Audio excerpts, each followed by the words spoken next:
Lady finger তৈরি করে দেখাবো আজকে, চুলাতে এবং ওভেনে দুভাবেই দেখাবো। যাদের কাছে মোল্ড আছে, যাদের কাছে নাই, তারাও কিভাবে বানাবে মোল্ড ছাড়া সেই রেসিপিটাই থাকবে। আর এই টিরামিসু বা যে কোনো ডেজার্টের জন্য এটা ইউজ করতে পারবেন। এখানে আমি 3টা ডিমের সাদা অংশ নিয়েছি, 2টা ডিমের কুসুম নিয়েছি, একটু মেজারমেন্টগুলো মনে রাখবেন।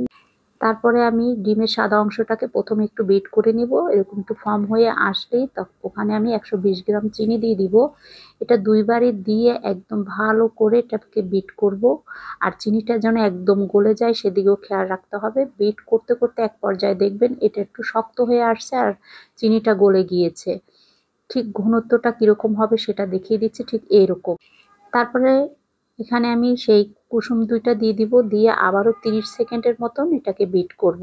এর চেয়ে আর বেশি করবেন না। আর এখানে কোনো রকম তেল ব্যবহার করা যাবে না, তাহলে কিন্তু লেডি ফিঙ্গারগুলো নরম হয়ে যাবে। এখন ঠিক এভাবে থাকা অবস্থাতেই কিন্তু বুঝে নিতে হবে যেটা হয়ে গেছে।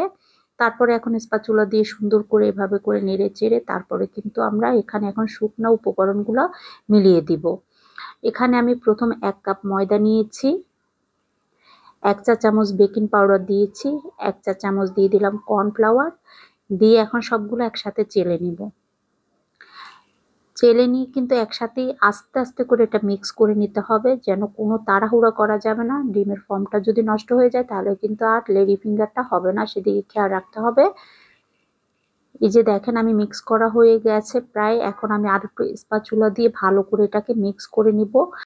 এখন আমার এটা কিন্তু ভালো করে মিক্স হয়ে গেছে। এখন আমি একটা পাইপিং ব্যাগের মধ্যে এটাকে ভরে নিব। এই যে দেখেন আমি গ্লাসের মধ্যে একটা পাইপিং ব্যাগ দিয়েছি আর এটাকে ভরে নিব। আর এই পাইপিং ব্যাগের মধ্যে এই যে বেটারটা দিবেন 2টা পাইপিং ব্যাগের মধ্যে দিয়ে তারপরে রেখে দিবেন, তাহলে এতে করে কিন্তু আপনারা মানে বেক করতে সুবিধা হবে। আমার কাছে মোল্ড আছে তাই আমি মোল্ডের মধ্যে দিয়ে নিচ্ছি। যাদের মোল্ড নাই কিভাবে করবেন সেটাও আমি দেখিয়ে দিব। আর যারা চুলাতে করবেন অবশ্যই আগের থেকে একটা পাতিলের মধ্যে পেপার দিয়ে তারপরে স্ট্যান্ড দিয়ে তার উপরে যে কোনো ট্রে দিয়ে তার মধ্যে কিন্তু এটা বসিয়ে 20 থেকে 25 মিনিট বেক করলে হয়ে যাবে। আর এটা আমি যেহেতু ওভেনে করব সেক্ষেত্রে কিন্তু আমি একটু ট্যাপ করে নিচ্ছি। আমি 180 সেলসিয়াসে আমি বেক করব 15 থেকে 20 মিনিট। এই যে যাদের মোল্ড নাই তারা কিন্তু এভাবে বেকিং পেপারের উপরে দিয়ে তারপর কিন্তু করে নিতে পারবেন। যেহেতু আমি এটা চুলাতে করব আর এটা আমি ওভেনে করব। এখন আমি গুঁড়া চিনিকে এরকম উপরে দিয়ে দিচ্ছি, মানে চিনিকে পাউডার করে, আর কিছু আস্ত চিনিও উপরে ছিটিয়ে দিব। এতে করে কিন্তু দেখতে সুন্দর লাগবে আর ক্রিস্পি হবে, কারণ তিরামিসুর মধ্যে কিন্তু এটা দেয়। আমি এখন এটা বেক করা হয়ে গেছে।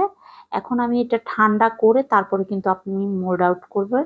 এটা যদি চুলাতে করেন সেক্ষেত্রেও আপনারা ঠান্ডা করে তারপরে কিন্তু এটা মোল্ড আউট করতে যাবেন, তার আগে কিন্তু করতে যাবেন না।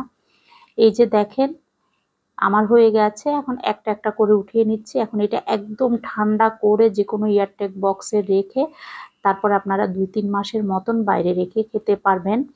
আমি চুলাতে দেখিয়ে দিচ্ছি, চুলাটা একটু কালার কম আসবে, তাতে কোনো সমস্যা নেই, ক্রিসপিটা একই রকম থাকবে।